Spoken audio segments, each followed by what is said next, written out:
அனிமல்ஸோட ரத்தம், இந்த கோழி ரத்தமோ ஆட்டு ரத்தமோ இதெல்லாம் வந்து நம்ம சாப்பிடக்கூடாது, சரியா?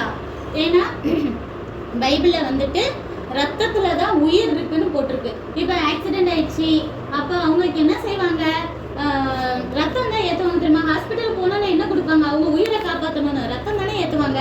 அப்போ ரத்தம் ஏற்றணும்னா உயிர் வருதா இல்லையா? அதனால் நம்ம அந்த ரத்தத்தை சாப்பிடக்கூடாதுன்னு சொல்லி தேவன் ஒரு கட்டளை போட்டிருக்காரு. யார் வீட்லையாவது அப்படி ஏதாவது ஒரு ரத்தத்தில் பொரியல் செஞ்சோ ஏதோ செய்கிறாங்கன்னா, அம்மா இனிமேல் அந்த மாதிரிலாம் செய்யக்கூடாதான், பைபிளில் சாப்பிடக்கூடாதுன்னு போட்டிருக்கு அப்படின்னு சொல்லணும். நீங்கள் சாப்பிடக்கூடாது, சரியா?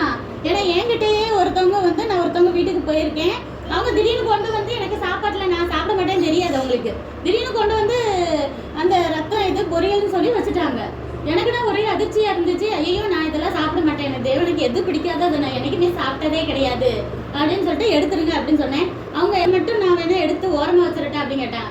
வேணவே வேணாம், எனக்கு வேறு தட்டில் வேறு சாப்பாடு போட்டு குழம்பு ஊற்றி தாங்க, இதை நாங்கள் சாப்பிடவே மாட்டோம், எனக்கு அருவருப்பாக இருக்கும் அப்படின்னு சொன்னோன்னா சரின்னு மாற்றி கொடுத்தாங்க. அப்படி நம்ம எல்லாத்துலேயும் யார் வீட்டுக்கு போனாலும் அவங்க என்ன நினைப்பாங்க, மனுஷங்க என்ன நினைப்பாங்க, இப்படிலாம் நினைக்கக்கூடாது. எனக்கு தேவனுக்கு பிடிக்கலையா, பிடிக்கல, நான் சாப்பிட மாட்டேன்னா சாப்பிட மாட்டேன் அப்படின்னு சொல்லி நம்ம ஸ்டபானா இருக்கணும், சரியா?